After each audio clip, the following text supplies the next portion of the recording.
Fef? Bowling with the Fef. Get Fef. Got it. Hello. This lane. I think.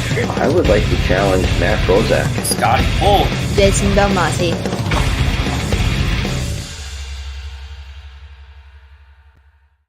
Well, here we are once again on a Wednesday night, another episode of Bowling with the Fef. Good evening. Thank you so much for joining us tonight. Glad to have you here, either live or on replay, wherever you may be.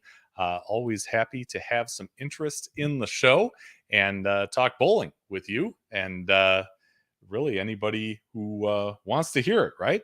A couple of items to get to before we bring out our guests tonight. We've got 3 new PWBA Tour winners since we last joined you. All 3 events were in Grand Rapids, Michigan. The Grand Rapids Classic was the first of 3, and Verity Crawley took her second PWBA title with a 258-189 victory over Birgit Norix in the championship. She also took $10,000 for first. In the Bowl TV Classic, it was Stephanie Zavala defeating Shannon Pulhowski 223-202 to claim her 5th career title and $10,000. She now has at least 1 tour title in each of her first 3 seasons on the PWBA Tour.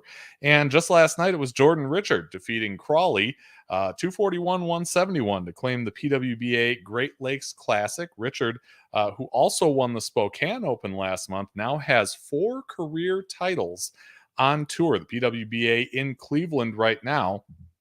They are, I think they had a practice or a pro-am today and start that event in earnest coming up tomorrow. Well, earlier this week, Kegel said it was confident that it knows what has caused irregularities on certain lanes at the USBC Queens and in Grand Rapids in the aforementioned PWBA Grand Rapids Classic. In a Facebook post on Monday afternoon, the lane maintenance company said that our lane machine had an unusual electrical issue which caused it to sporadically apply less oil on the aforementioned lanes, those lanes being lanes 38 and 41 in the early rounds of the Queens on the first day of qualifying, that is, and lane 31 last Thursday in Grand Rapids. Kegel oils lanes for the PWBA, which is owned by USBC. And late last night, someone else decided to, I guess you could say, wade into this pool. Jason Belmonte commented on Facebook. He shared the original USBC post saying, quote, "Wait a minute, this seems a bit sus now." So after the new news, I'm guessing there is an amendment or follow-up public post explaining the error in the below post. If I missed it, I apologize. I looked for it, but I couldn't find it. If you find it, please tag the post link for me below so I can add it to my post. No social post from the USBC since then, at least as far as I can tell, and we'll keep you updated if we hear anything more. Well, over the weekend, the Wisconsin State USBC inducted 4 new members of its Hall of Fame. From the left, the class of 2023 includes Mike Wirz of Eau Claire, Dwayne Stewart of Milwaukee, Jerry Polaric of Green Bay, and Tracy Brown of Menasha. You can see video of the speeches from 3 of the new inductees here on the channel right now. Wirz's is coming up soon as I can get that bad boy edited. I will get that one up as well. I was at that ceremony recording that video, and it was emotional. It was, filled with joy and just a great time. So congratulations to those 4 inductees, and congratulations to the State USBC on holding a great event in Fond du Lac, Wisconsin. Well, Chip Magnet is a sponsor of this program. It makes sure that this show looks the way it does and it tastes pretty darn good. So make sure they've got a place in your fridge. It's a family business in Eau Claire, Wisconsin, distributing salsa, relishes, and more to stores in more than 38 states and Canada. And if you go online to chipmagnetsalsa.com, they've got a great deal for Bowling with the Fef viewers. If you enter the promo code BWTF2023 at checkout, you'll enjoy 20% off any website order of $30 or more. Limit one order per email address. Again, chipmagnetsalsa.com is the web address. Chip Magnet Salsa, raise your snack standards. And a big thank you, as always, to Chip Magnet for their support of Bowling with the Fef. Sam chiming in, congratulations, Mike, from the Henriksmeyer family. And Mike Wers, the first from the city of Eau Claire to break through and get to the Wisconsin State USBC Hall of Fame. Looking forward to getting his speech up on the channel and letting you all into it. It's a good one, I'll tell you that. It'll be worth watching. Jason Gordon says, "Hey, I doubled the viewers' greetings." Well, glad to see you here, Jason. Thanks so much for joining us. Let me talk about our guest tonight. He is great at remembering facts and little nuances about the PBA Tour telecasts from days gone by. And it makes a lot of sense that since he last joined us, he has built his own show on YouTube that involves many of those pros. Derek Michaud's channel is called Flush in the Pocket Podcast. He's got a couple shows coming up in the next several days. He's based in Orono, Maine. So let's bring him out here, if I can get my open together here. Derek, the Flush is what we're calling this one. His second appearance on Bowling with the Fef. Derek, how you doing tonight? Fantastic, buddy. How are you? Very good. Very good. Sounding great as usual. And thank you for coming on yet again. It's been kind of a story in itself since you were last here. So I'm kind of excited about getting into this with you. Flush in the Pocket Podcast, broadcast on YouTube. You have a couple of exciting shows coming up. Why don't we start out with that? Who do you have coming on? So tomorrow I've got Mike Val and Johnny Petraglia Jr. Now, if you don't know who Mike Val is, Mike Valanzano is his name. He had a show with Justin Bone called the Bone and Zano Zone. I was on his trivia episodes, a couple of his trivia episodes. That was a lot of fun. And Mike is a firecracker. The guy lets it fly. He doesn't care what you think. He wants to, whatever his opinion is his opinion, and he is, he's going to let it fly. Yeah. And so it's going to be very entertaining. Johnny Petraglia Jr. is kind of a part two of that. This guy has a podcast called Straight Up Five with Johnny Petraglia Jr. And this guy, if he's mad about something or angry about something in bowling, listen, let me tell you something. That's not a show that your kids should watch. You should watch. And I told them, I said, listen, pretend that the three of us are co-hosting a show for an episode. Let it fly. I want to hear. I sent him a message today. I said, I want to hear the attitude. I want to hear the real Mike Val, the real Johnny Petraglia Jr. Yeah. And let it fly. Just let it fly. Mm-hmm. And then on Sunday, I've got Curtis Odom. Never won on the PBA tour, but the very first time I saw him bowl was the Denver Celebrity Open back in 1991. Parker Bone was on that telecast. So was Mike Shady, Brian Goebel, and John Mazza. So I don't know. I've seen Curtis bowl quite a few times, and we're friends on Facebook, and I want to chat with him. So we're doing that Sunday afternoon at 1:00, and tomorrow afternoon at 1:00, Sunday afternoon at 1:00. So okay, that makes it easy to remember. Yeah, and that's Flush in the Pocket. Vincent in here saying hello to the Fef and everyone. Vincent, thank you so much for joining us again. Glad to see you on here, and thank you for the comments on the latest live streams. Really appreciate that. He says something is going wrong in life. I like bowling with 13 pins. 13? Where would the other 3 go? I have no idea. Well, let us know. And it's is like.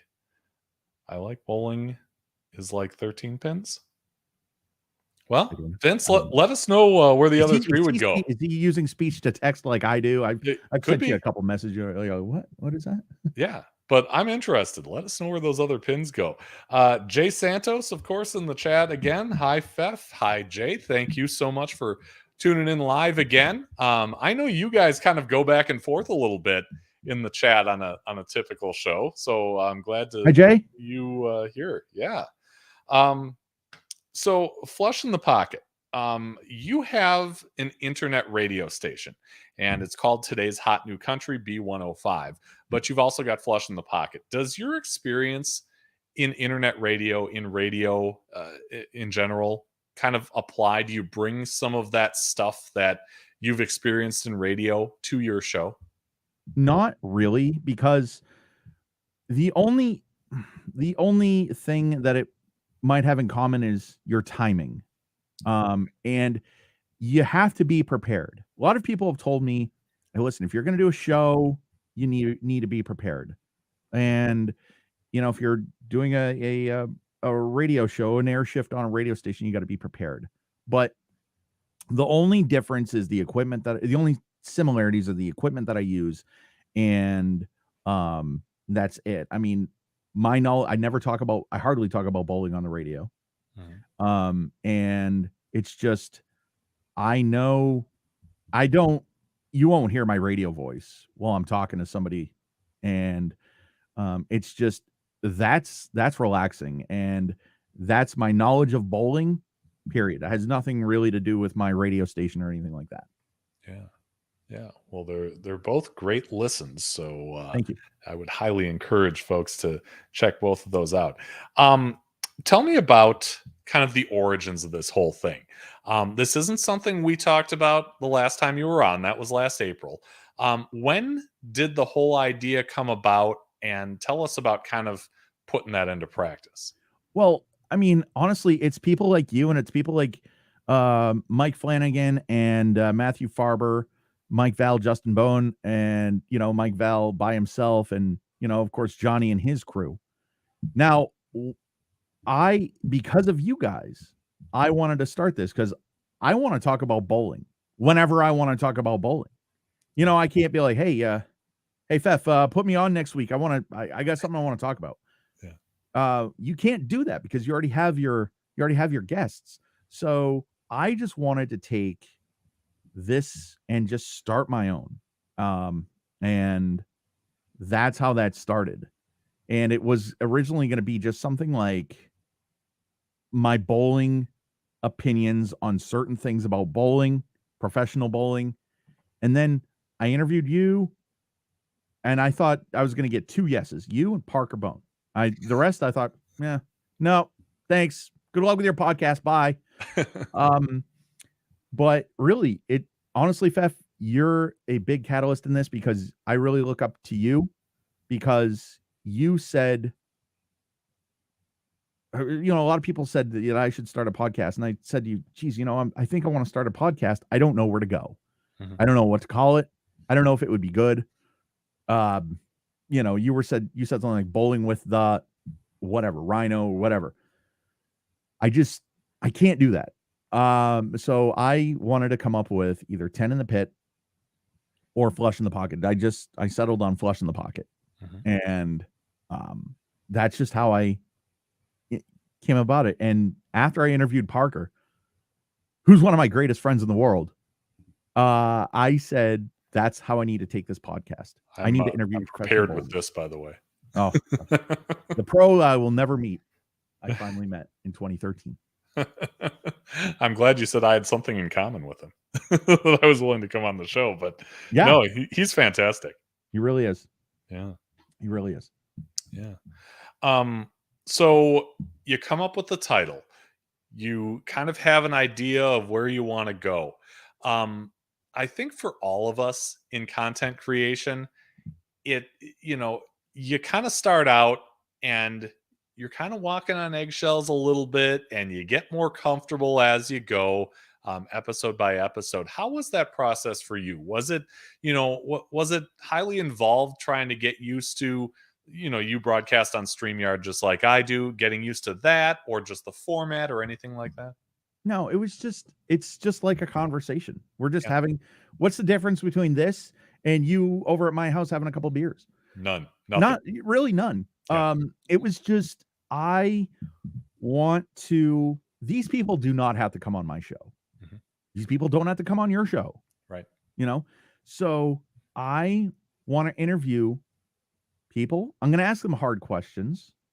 And I've made some mistakes. I've had some bonehead moves, but it was just talking. I'm just, hey man, I got Tim Chris, like I think it was my third interview, and it was easy. And, he didn't know that I had the memory of a whatever.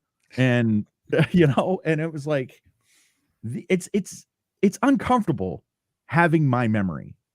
Because I feel like if I go up to a certain pro, I'm going to go up to a pro someday and I'm going to be like, hey man, I remember when you did this, right? Whatever it is. And, oh, okay. Get away from that guy. Okay. Yeah. Nice meeting you. Bye. I don't want to make anybody uncomfortable. Yeah. I want to ask the hard questions, but if you don't want to answer the hard questions, don't answer the hard questions. This is not Inside Edition. Right.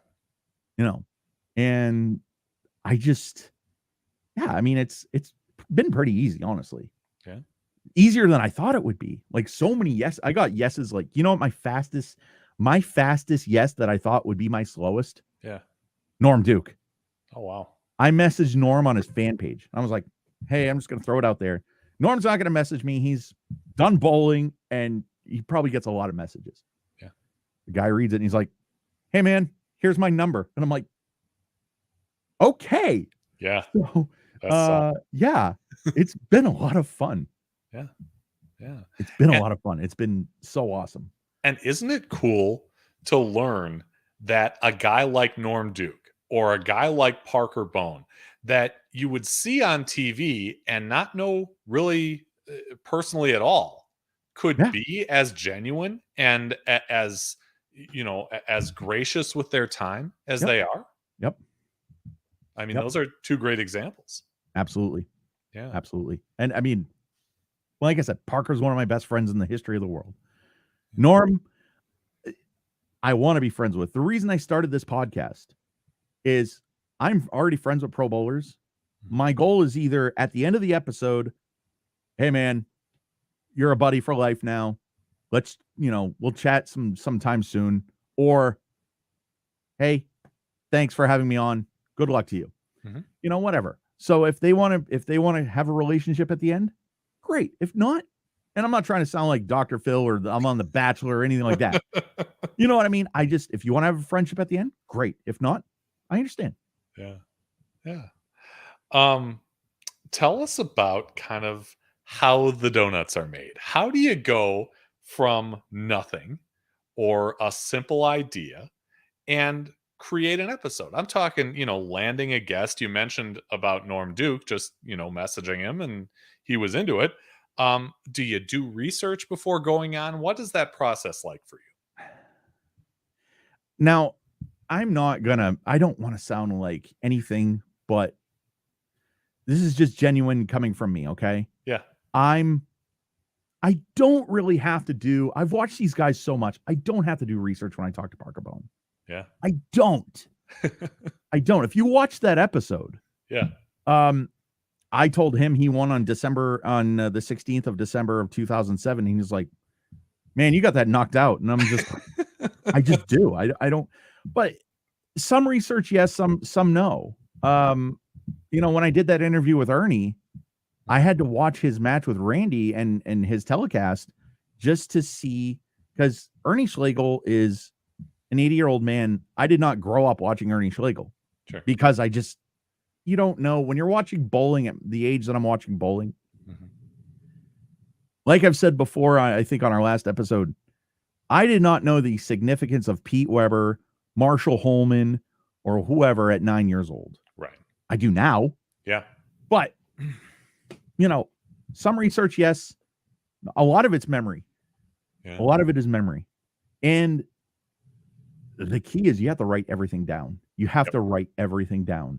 if I had that interview with Parker Bone and I didn't have anything, tell you what that interview would be like. So Parker, I remember when you did this, and then, yeah, you know, you don't want to have that. You want to have structured things, structured questions, and they're going to be the same for pretty much every bowler. Sure. Because how many questions in the world is there to ask? Yeah. You know, so it's just one of those things you've got to write down. You've got to be prepared. If you're not, you know, and another thing, do not be shy. Yeah. Because if you're shy, and listen, I get it. People are introverted. People are extroverted. Mm-hmm. If you're going to do this, do not be shy. Yeah. Don't go about, see, I want to have Parker Bone on my podcast. I'm just afraid to go up and talk to him. You can't do that. Right. You got to go up and say, hey, man, I got this podcast. I'd love to have you on. Mm-hmm. I want to talk about your amazing career. Yeah. And then some people will be like, well, my career wasn't that amazing. You want to make them feel like they are important. And I want these guys, like when I got Del Ballard, I asked Del Ballard, he was all about it. Yeah. And he said, oh yeah, man. Oh dude, I'm totally, absolutely. Let's go. But I don't know if I'm relevant enough. I don't know if people understand me. Can I have Carolyn help me? I was like, what are you talking about? Let's just have both of you. What do you yeah. Of course. No, Del. No, just you, Del, or we're done. Or nothing. Yeah, right. I mean, of course. So you just gotta go for it and just go for it. Yeah. Jay wants to know, has this guest ever won a PBA tournament?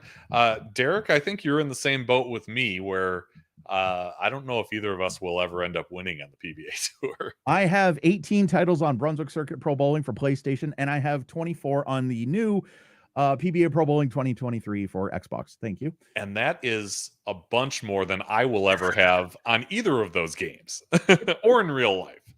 So you got me there. So fun fact about my guest on Sunday. Yeah.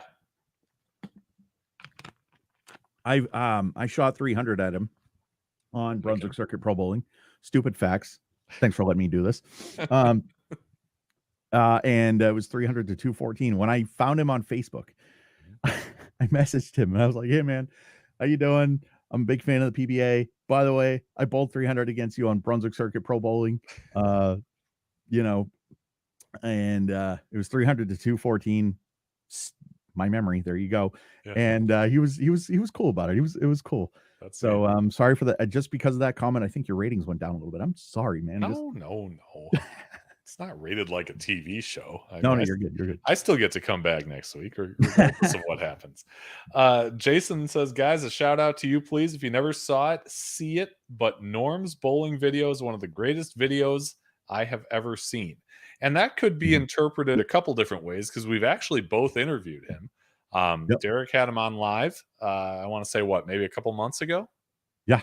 And I had him in a recorded interview just last month. So yeah, a couple different opportunities to see really, two different interviews of the same pro. I mean, we both ask different questions. He provides different answers, and you kind of get a whole well-rounded, well-rounded facts about the same guy, which is what's really cool about having everybody do these shows their own way, is that even if you end up interviewing the same person, it's never going to be the exact same.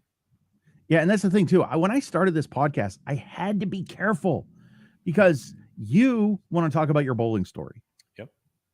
If I do that exact same thing, what's the difference between McDonald's and Wendy's and Bowling with the Fef and Flush in the Pocket? The name. Money. That's the difference. The money. Yeah, money. So I wanted to talk about your PBA career. Yeah. And then because that's where my memory is. And so that's why I do this thing and I write questions just to cover them. Yeah. And I will go off the sheet, but not in the same way you do. Right. Going off the sheet would be like if I had a list of questions for you and I ask you a question that's not on there. You're literally going off of your sheet of paper. Right, going off of my sheet. Yeah.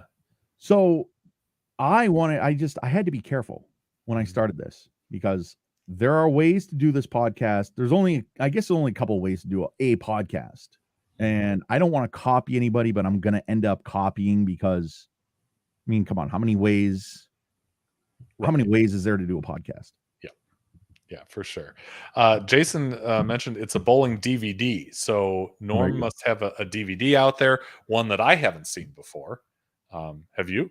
I have not. Okay. So looks like we've both got to invest some time in Norm Duke, which is never not well spent, in my opinion. Nope. Absolutely. All right. Jay coming in with the super chat. How's it going with getting Maximum Bob on here, Fef? I got to keep working on that. That one, I haven't really gotten around to getting in touch with him just yet. But Jay, I'm going to do that. I will at least get to him. Will he agree to come on? I don't know. We'll see. But I'd like to talk to him too, because I think some of those shows he was on, especially the one that I remember is that CLR Windy City show. When he won, he was so far left, he was really lofting the left gutter or maybe even the cap. And you kind of saw the beginning, I thought, of Rob Stone being what Rob Stone is now. Would you agree? Yeah, a little bit.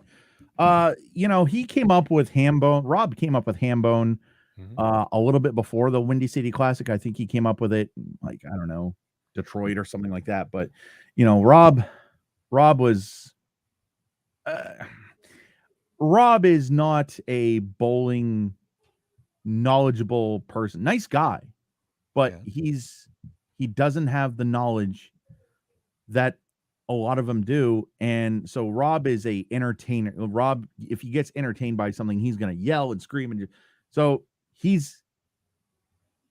don't know how to describe Rob Stone, but he is an entertained broadcaster when he should be the one doing the entertaining. Yeah. And, to be fair, I've heard that Schenkel was kind of the same in the fact that he wasn't all that knowledgeable about bowling, but he had this commanding voice. He had this commanding presence, both in TV and in sports, and it worked. Yeah. But Chris Schenkel didn't come up with Hambone. That's true. What I mean? He did not. Yeah. Jay, at his peak, he was the best you've ever seen. I was very borderline mesmerized to see him throw the ball, at his peak, because nobody else was doing that. They weren't doing that like he was. Right.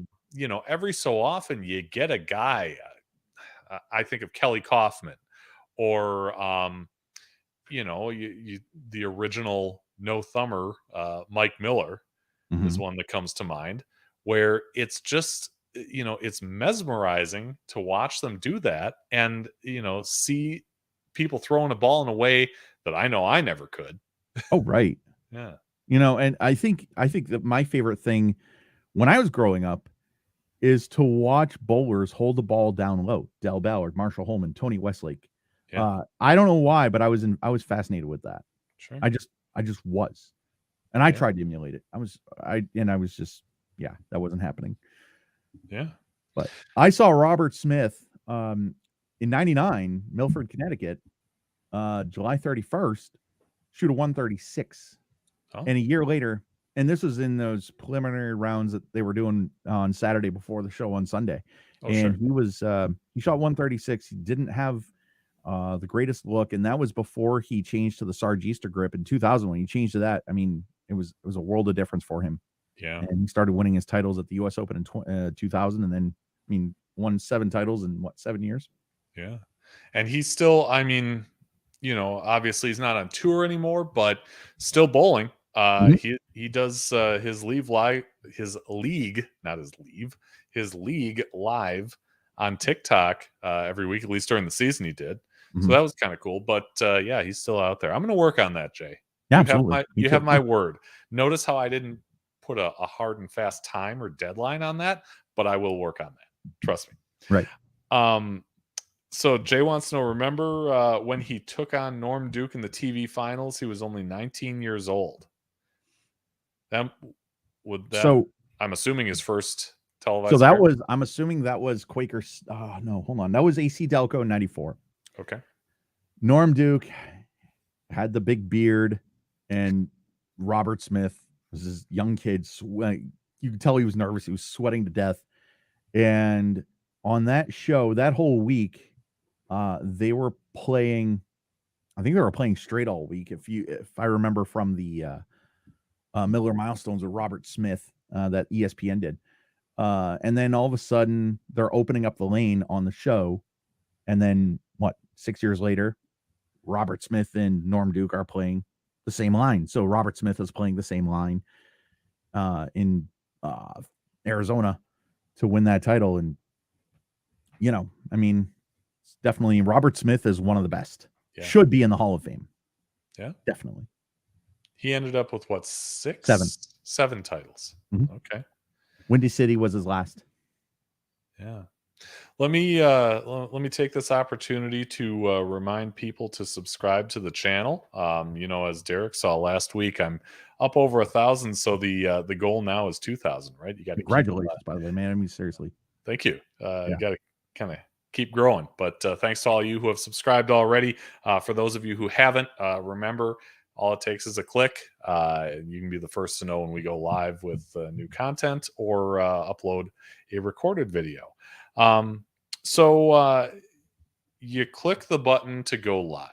You get through your show. You click the button to stop. It's all said and done. What makes a show good or not so good in your eyes? When you don't ask stupid questions. I'm going to tell you something. That could be interpreted many different ways. Right. Okay. I'm going to tell you something. I had that interview with Del and Carolyn, right? Yeah. You know what ball company they're on? I know she's what, Storm or Roto? Storm. They're both Storm. Okay. Oh, they're both. One of my questions. Okay. This is one of my bonehead moments. One of my questions.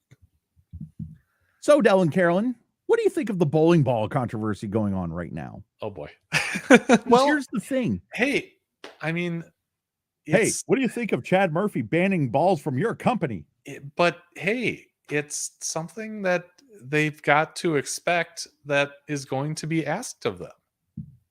Sure, but would somebody like me ask them, or Deborah Norville on Inside Edition? I'm just saying. So Del was cool about it. Del was like, I'm going to take the high road. There's your Storm reference. And but I get off that and I'm like thinking about that. I'm like, why would you ask those two people that question? Like, can you imagine if I had Chad Murphy on? Hey, Chad, so what do you think of the bowling ball controversy that you created? That podcast is going to end 30 seconds after it starts. Well, maybe not. Yeah. Maybe not. Maybe he gives you a great answer that you either were or weren't expecting. Yeah. Yeah. So I'm just trying to ask them questions that I don't know. Like I said, it's not going to be the end of the world if they don't talk to me and if they don't answer my question. What are you going to, what am I, the paparazzi? No, I'm just some guy who loves bowling and cares about them. And that's it. So I use that to start this podcast. Sure. Yeah. Jay says, thanks for your takes. Scott wants to know, what bowling podcasts do you guys love to watch? Which pro do you wish would start a bowling podcast? Great questions, by the way. You want to take those first? I know you've mentioned a few of them already. So it depends on what you're looking for. Mm-hmm. If you're looking for PG bowling podcasts, maybe this one, Bowling with the Fef. I don't hear a lot of profanity on this one. No. Which, if somebody wanted to, I guess, drop a bomb, you're fine with that, right? But it's live. That happens. Live. What are you gonna? Yeah. But if you want drop dead, uncut bowling talk, you gotta go to either Over the Cap or Straight Up Five with Johnny Petraglia Jr. Okay. Who I wish would start a bowling podcast. Ryan Schaefer, Mike Machuga, guys that aren't afraid to say what they want to say. Yeah. And my goal when I started the podcast was, I want you to be comfortable in talking. I don't want to ask you a question, but like, so let's see. So Mike Machuga, what are your thoughts on the PBA today? Well, I don't really want to get into that because I don't want to get fined. No, you're not going to get fined. I'm a diehard bowling fan who started a podcast. Mm-hmm. Ernie Slagle's wife was like, don't say anything that'll get us sued. You're not going to get sued. Relax, buddy. Let's have a conversation. Yeah. So that's where I go with that. Okay. Support all of them is what I say. Yeah. We're not competitors. No, we all do it a little differently. And like I said, that's what makes it cool. Derek's is done one way. Mine is done slightly differently. I feel like there's value in both. Like you said, straight up 5 is edgier. I'd lump in Sweep the Rack as another one that I like to watch. That's a little edgier. Beef and Barnsey when you want to get into the more nitty gritty, technical side of things. I love beef. Oh my god! I'll tell you a story. Tell me. Yeah. When did we talk? It was April, right? Okay. So last July, I go to the event in Portland. Okay. And on Friday, they were taping some shows. Okay. My buddy accidentally, it was severe drop dead accident, ran over my foot. Oh no. And so who sees it but Martin Larson? Okay, so let's take a break for a second. Martin Larson sees it. It's like some kind of Seinfeld episode, or what's that? Sounds like a Seinfeld episode. Yeah, I don't know. But Martin Larson sees it. And then I'm hobbling around all day. The guy feels bad. And I'm just like, I'm not mad. You're just in physical pain. Be patient. Be a little bit more patient. I said to him, look, you're not going to get a good seat in a bowling alley. Right. Plus, I'm using that event to walk around and mingle with people.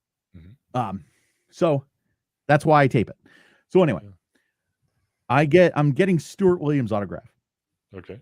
And he says, by the way, you're gonna go get that foot looked at when we're done, right? And he says, your answer better be yes. I'm like, about that? He says, this is Stu saying this? Stu. You know about that? He says, I saw the whole thing. I'm like, oh, come on. So I'm like, oh man. So now I commented on one of their shows. And so now I'm known in the PBA as the guy whose mate ran his foot over. So yeah. Hey, John, I love you to death. It's okay, buddy. It's a funny story now. I'm not in pain anymore. We can laugh about it now. And I'm sure it was accidental. I mean, it really was. I mean, come on. Yeah. Oh boy. You had some great news to share a little while back about a ball manufacturer partnering with you on your show. How did all that come about? Because I'm a pain in the ass. I mean, hey. No, so here's the thing. I messaged Brunswick Bowling and I said, listen, I don't know how these sponsorship works. I mean, I assume that it was all like chip magnet for you, right? Mm-hmm. So I messaged Brunswick and I said, listen, I got this bowling podcast called Flush in the Pocket. I would love for you guys to sponsor it. I want to put your name on it. Mm-hmm. Okay. So Dave Watka gets a hold of it. Dave Watka knows me. Yeah. Poor him. So Dave Watka knows me and he says, hey, so I hear you got this. Tell me what you're looking for and we'll see what we can do. So we get on the phone and he says, look, we don't do cash sponsorships. What if I sent you 3 balls and a few shirts? You could either raffle off the balls or use the balls and say Flush in the Pocket presented by Brunswick. Mm-hmm. What am I going to do? Say no? Of course. So, and you said I could use the balls, so I'm going to drill them up. There you go. And I drill them up because I haven't thrown new Brunswick equipment in a long time. So now, Flush in the Pocket presented by Brunswick. Yeah. I love it. Brunswick has been nothing but good to me. I want to say since 2009 or 2015 because I feel like they've only known about me for about 8 years.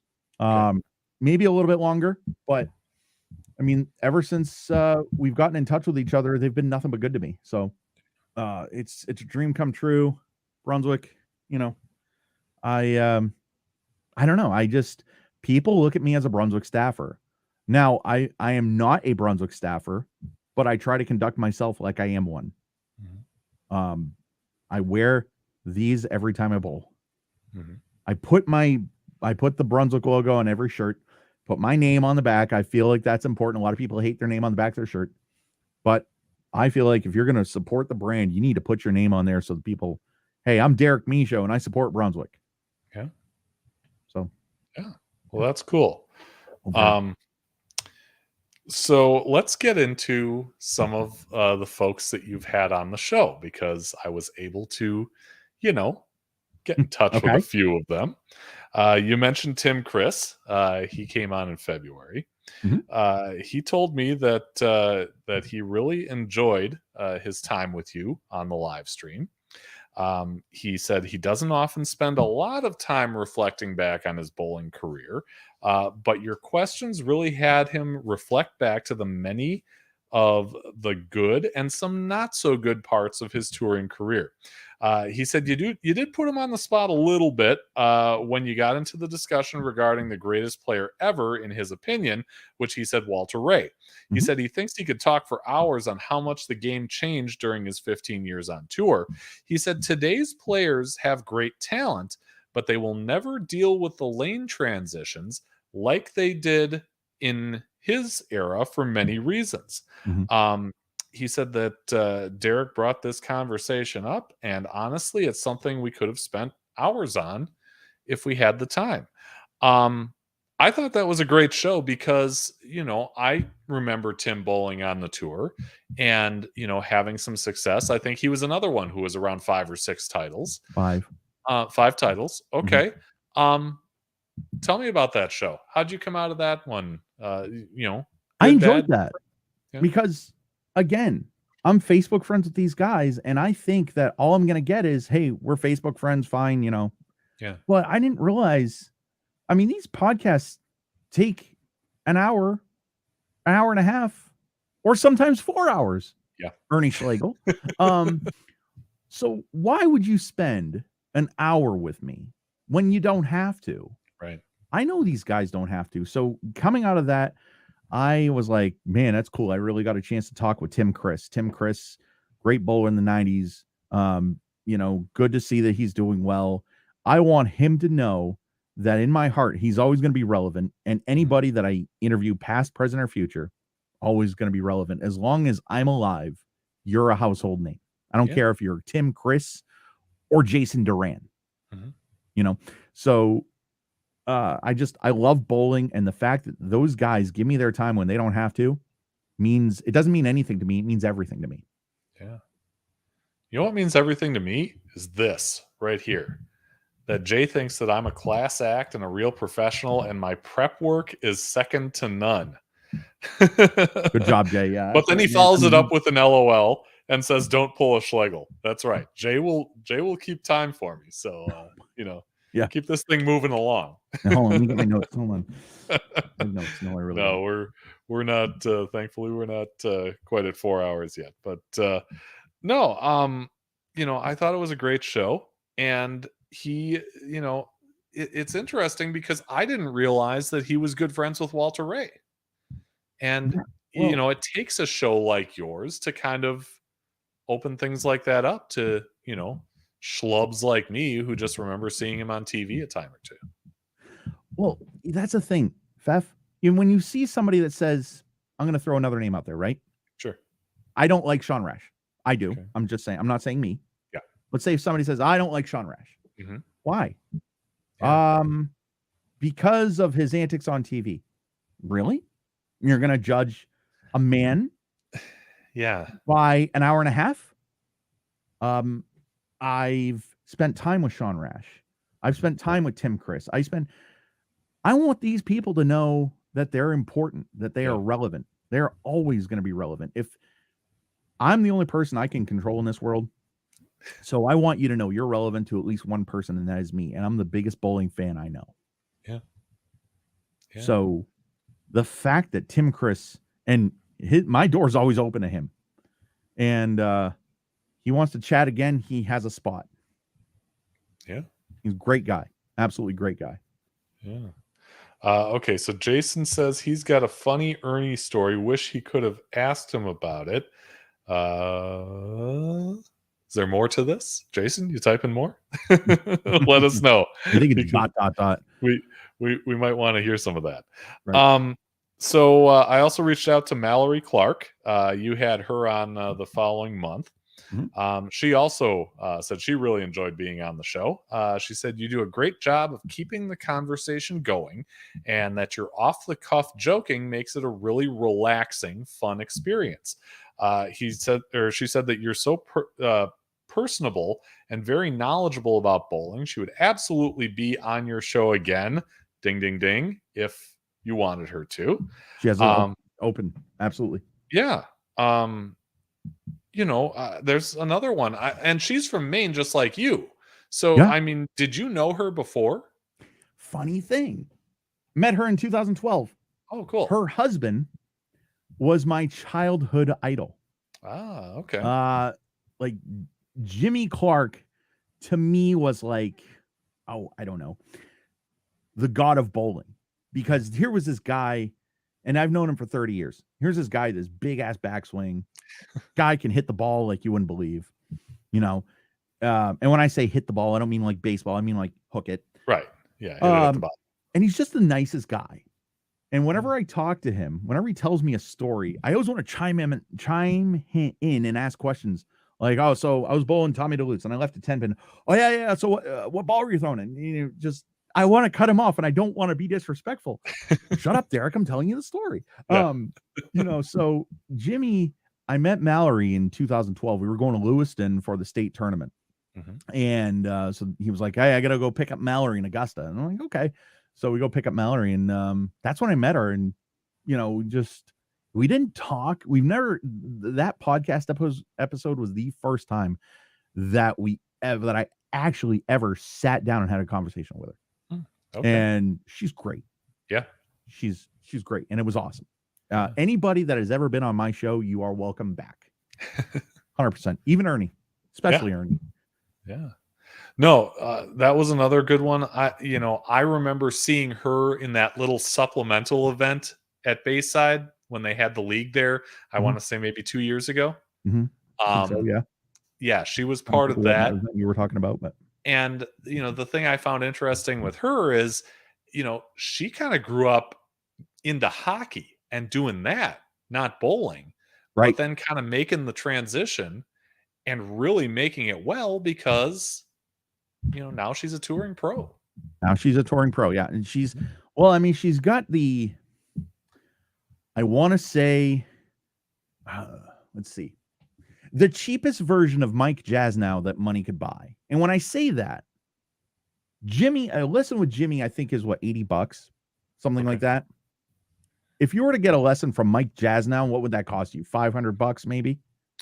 Mike Jasnow is the guy in Reno, lane 81 or whatever. Yeah. Jimmy is the best in Maine as far as coaching.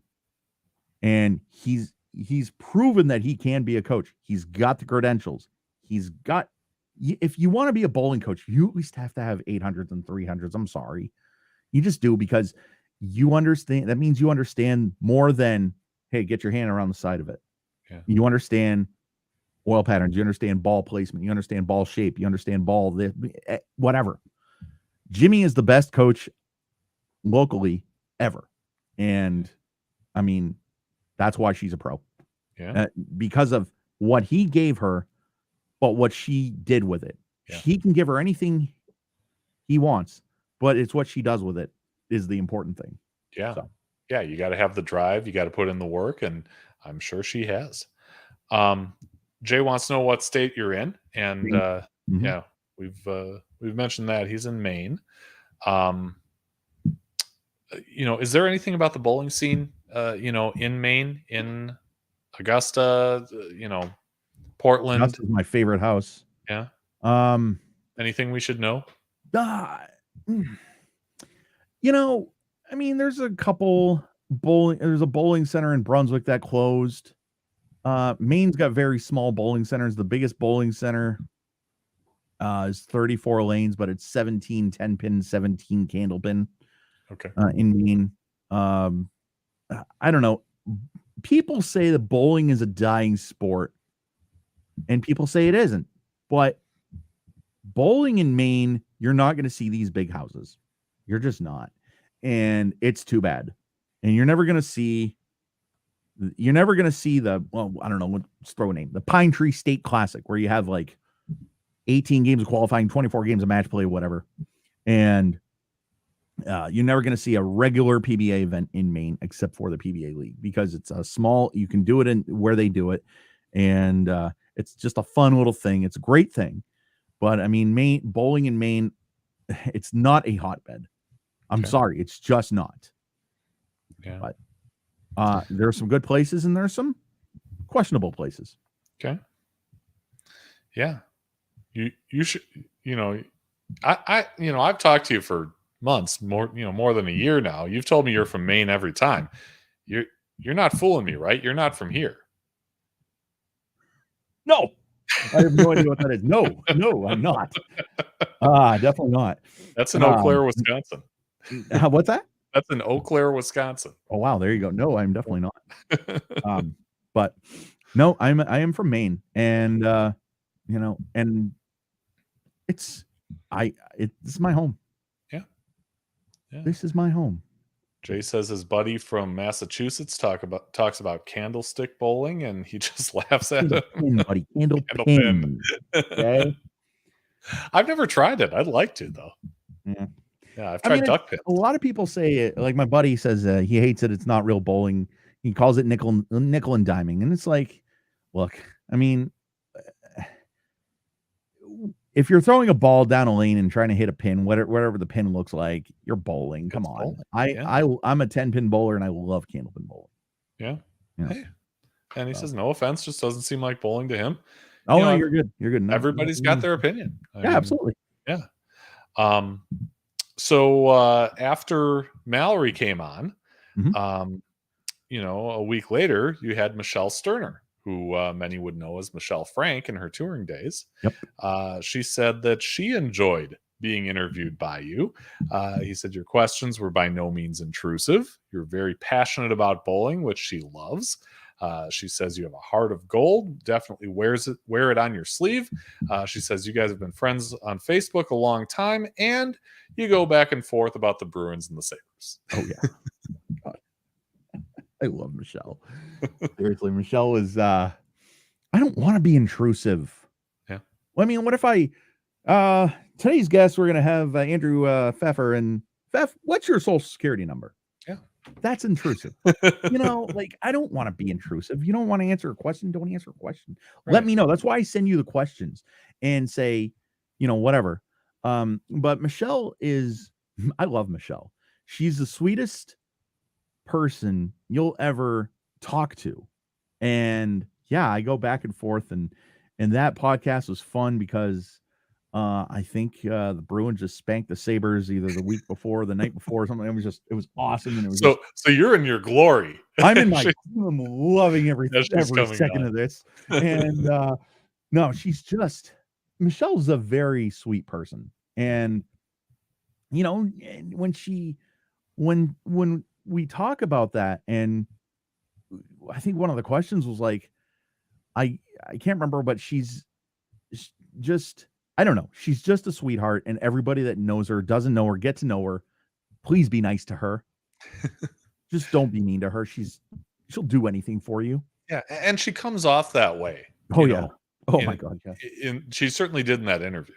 Yeah, you bet. So, yeah. Are there any goals with this? I mean, people like you and I get started on this stuff and we kind of keep going with it. It's definitely not a sprint. It's something you got to put time in and, do over and over and over and over again. This is a question that I wouldn't really have a great answer to, because I don't really know what my goal is in the end of this. And you hear, people who are experts in content creation and things like that say, well, you really should have something that you're working toward, I guess I'm working toward 2,000 subscribers. But if you had to tell me what what goal you have for Flush in the Pocket, what would it be? So I'm going to give you a soft goal and a hard goal. Okay. Soft goal meaning it's reachable. I don't know. Maybe every goal is reachable, but I guess my goal is to be monetized someday and get the respect of the bowling community. Get the respect of, the PBA talks about it on Sunday.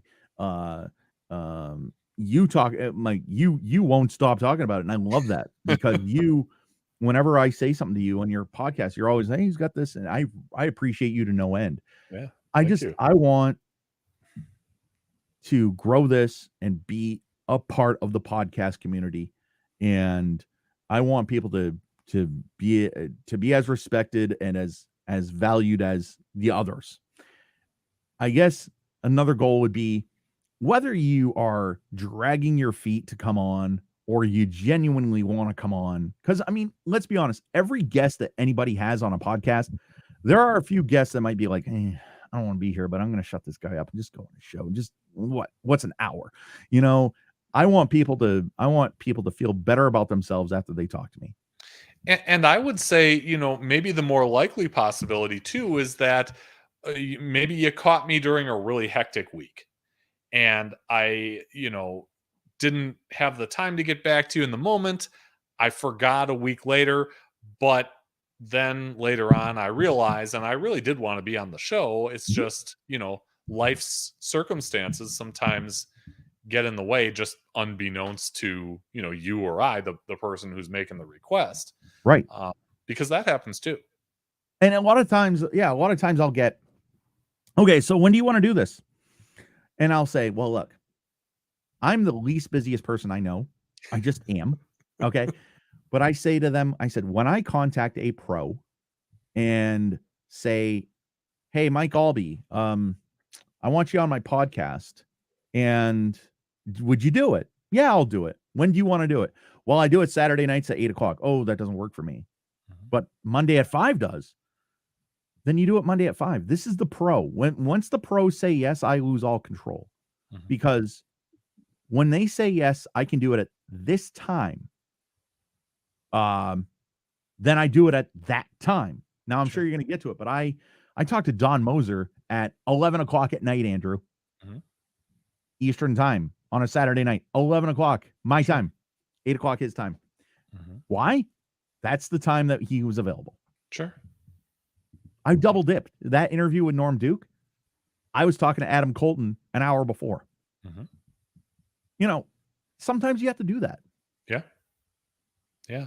And I mean, in a perfect world with with shows like we have, it's on at the same time on the same weekday every time. But when you're guest based, you kind of have to, you have to make your choice. Okay. Am I going to be a slave to that day and time, or am I going to be a slave to, putting out great content? I know that's the direction that I went, and it sounds like you do too.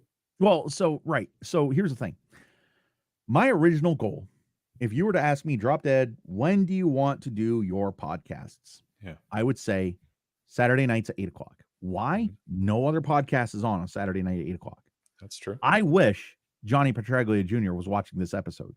Why isn't he? Because he's doing his own. So I don't want to step on anybody. I don't want to step on anybody. The other thing that's kind of the beauty of all this is that once it's done, it's there. I mean, people can be watching this on demand after the fact whenever.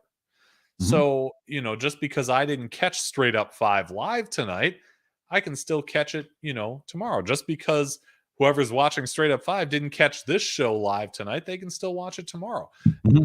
It's kind of neat like that, because in the world of traditional TV, you just didn't have that, before DVR and all that stuff. But that's what makes this kind of neat and not so important as far as exactly when you go on. I interviewed Verity Crawley at 6 a.m. on a weekday because she was in England and the timing worked out better for her to do it at noon England time. Was that live? Yes. Good for you, man. That's Fixing the wall. awesome. And for a long time, that was my most viewed live stream. My goal for you, I want you to double dip. I want you to do 2 podcasts in one day. I want to see if you could do it. I know you can, but sometimes it just calls for that. Yeah, as long as I don't get handed divorce papers at the end of that day. I understand. you Totally know, understand. clothes in the driveway at the end of that day. Right. Yeah. I could do that. Yeah. Yeah. How long do you think you will keep on doing this? Well, I got to be honest. When all the pros that want to be interviewed run out, I'm going to be in trouble. I'm going to actually, you and I are going to have a conversation about it. I'm going to come to you. I'm going to go, listen, Andrew. What now? Is it okay if I go over their bowling story? Yeah. And I don't want to put you on the spot here. Yeah. I'm just saying, I'm going to have a conversation with the people that were before me and say, what do I do? Well, and I don't have some kind of like copyright on I understand bowling stories. but it's hey, listen, I'm going to do a bowling podcast and I'm going to talk about your bowling story and I'm going to have you challenge somebody to come on the show. Wow, that sounds familiar. Why? That's yours. I'm not going to take from you, copyright or not. I mean, listen, here's what I want to do. Here's why I wanted to do this. When the draft comes, here's what's going to happen. I'm going to tell you exactly. I'm going to be live, right? Mm-hmm. My TV is going to be like over there, and I'm just going to be like sitting over here. All right, ladies and gentlemen, Pete Weber was drafted by the Portland Lumberjacks, and give you up. I want to talk about bowling. Yeah. So I don't know. Once the pros stop being interviewed, I'm going to figure it out, and I need to actually pretend that I'm interviewing myself and actually write down 10 or 12 things to talk about regarding a certain thing and go from there. I think the biggest mistake that I made, my second episode, not my second interview, my second episode, the episode I did after you. Okay. I said, I want to talk about the 1992 Rochester Open. Why? There's no relevance to that. Yeah. I just, why do I want to talk about that? It was just, I love talking about bowling shows, but I don't have the equipment. I don't have the means to do it, but I need to get better at that. Because what's wrong with talking about the 1992 Green Bay Classic? Tournaments that aren't significant to anybody else, but they're significant to me are good enough. Yeah. Like, for example, and I don't mean to jump over your question. No, go ahead. One of my favorite tournaments of all time is the 2004 Medford Open. Okay. Where Pete Weber shoots 197 at Lonnie Wallachek. Lonnie Wallachek needs a mark to win. He leaves a 1-2-10. Pete Weber's dead lost. He survives with a 197. All of a sudden, he's bowling Tommy DeLutz, and they both start out with a front 8. Why? Because Pete Weber's playing straight on one lane, hooking the other. Yeah. That was and Dave Ryan said on that show, that is, if you don't own a TV, if you don't think PBA bowling is exciting, you don't own a television. Yeah. And I want to talk about bowling tournaments that are significant to me and significant to you. Mm-hmm. So I hope it goes forever. I hope it goes a long time. Yeah. Yeah.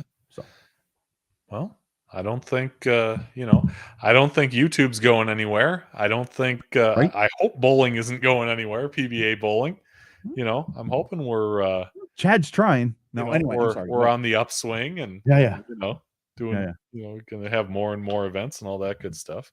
Right. All right. So let's try this again. And I say again, because, you've gone off the sheet before and you talked a little bit about it, but, if you had the opportunity to challenge somebody else, which you do, who would it be? Who would you like to see on a future episode? Okay. So there's a guy who lives in Eau Claire, Wisconsin, has his own podcast, sponsored by Chip Magnet. It's Altoona, but I'll give you Eau Claire. We're basically a suburb. He thinks I'm talking about him.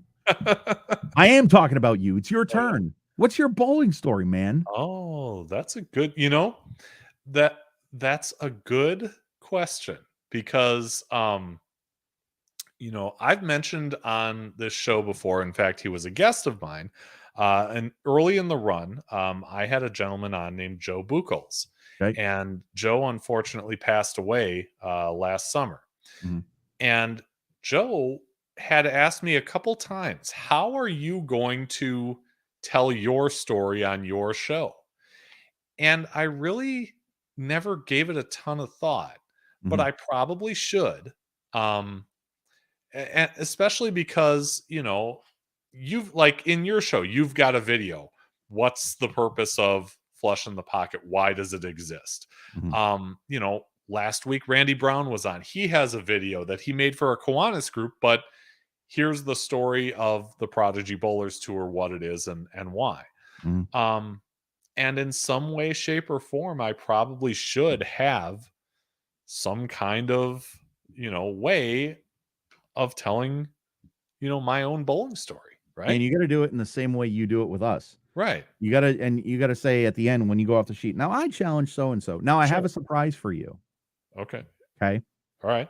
So I talked to Steve Jaros. Oh, okay. I talked to Don Mosier. Mm-hmm. And I believe I've talked to Tim. I talked to Tim Chris. Okay. And this Curtis is Odom. Independent from your show, or Mhm. okay. All right. So you should reach out to them. They said they would do your show. Wow. Okay. Fantastic. So yeah, actually I got a message from Don and he said, I assume I'm not needed. I'm not sure what happened. I was like, well, I got to talk to my buddy tonight. I'm on his show tonight, and then I'm going to tell him as kind of a surprise. So what I would do, yeah. He's on my friends list. Okay. Don Mosier. Yeah. And I might do, I don't know, if I might start a group chat and just say, this is Fef, here's his thing. Yeah. Let's go, or whatever. But Yeah, yeah, for sure. so I've reached out to a few people because Wow. listen, you helped me get in touch with Ernie. You're, Randy as well. But it's just one of those things. We got to help each other. Yeah. Because it's not like, okay, so Fef, I watch your podcast, but I also watch Straight Up Five. It's like, what are you gonna say? No, you don't. You only watch my podcast and that's it. No, you gotta follow everybody. Right. Because we're all a community and we should all help each other out.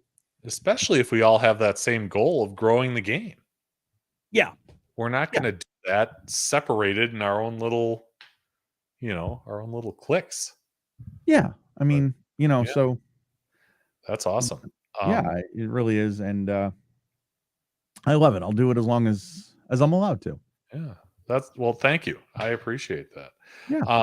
Jason's come back. Guys, I'm sorry, but you are missing as no mention about the ladies Vanderbilt National Championship. What a tournament. Yeah, I heard, I think they were at the White House today, if I'm not mistaken. Oh, wow. So, yeah. No, congratulations to them. I believe, is Josie Barnes still the coach? I think she might be the coach. I believe so, yeah. But I'm not sure. I believe so. Congratulations to them for sure. Yeah. Sam says maybe Ben at 10 Pin Life can be the special guest host on Bowling with the Fef, so I can tell my story. That's a good idea. Well, yeah. Maybe we could do like a round table too. Go right ahead. Maybe that would work too. All right. So Jason says you got a bunch of girls who would have loved to talk to you, I think, but it would have been a shot like the Vandy anchor bowler needed to make the 310. If not, Vandy loses in 6. Okay. Sure. Yeah. If they're willing, yeah. Bowling with the Fef at yahoo.com. Mm-hmm. Have them reach out for sure. He said they won in 7. Okay. So college bowling may be able to expand your audience and options. Yes, for sure. And he said assist. So yeah. Absolutely. I've talked with with college players. I've talked with college coaches. That is, certainly something that I would not shy away from. Right. So, folks in the college game, please, again, bowling with the Fef at yahoo.com. If you'd like to come on, I will make it happen. And the reason why I don't do a lot of research is because I want to know from your perspective, what your best, what your worst, what made you uncomfortable, what made you, when I was on with Adam, he gave me some PBA dirt. He basically said that, and I don't know if this is true or not. I mean, he was there, we weren't. He said that the PBA, put the lights in a way so Bob Vespi wouldn't win and shoot 133. Like, I don't know. He just made it so that, he says they just made it so that, they just did something with the lights and all of a sudden people were striking and now all of a sudden they're not. Now Adam's shooting 155 to Eric Forkel's 201 and whatnot. So, I mean, so he gave me that PBA dirt. I want the dirt, you know what I mean? So, but if you don't want to give it, then don't worry about it. I just want you to have fun. Yeah. Yeah, Jason says Josie is the assistant coach. So, still involved with the program, still a national champ all the same. But, no, I would not shy away from, from a show or multiple shows with college athletes, college coaches, or both. So bring it on. Absolutely. Let's talk about my next show. That's actually coming up a week from tomorrow, Thursday, June 15th, 7 p.m. Central. Dune Sewer from Miltona, Minnesota will join us. You may not know Dune's name.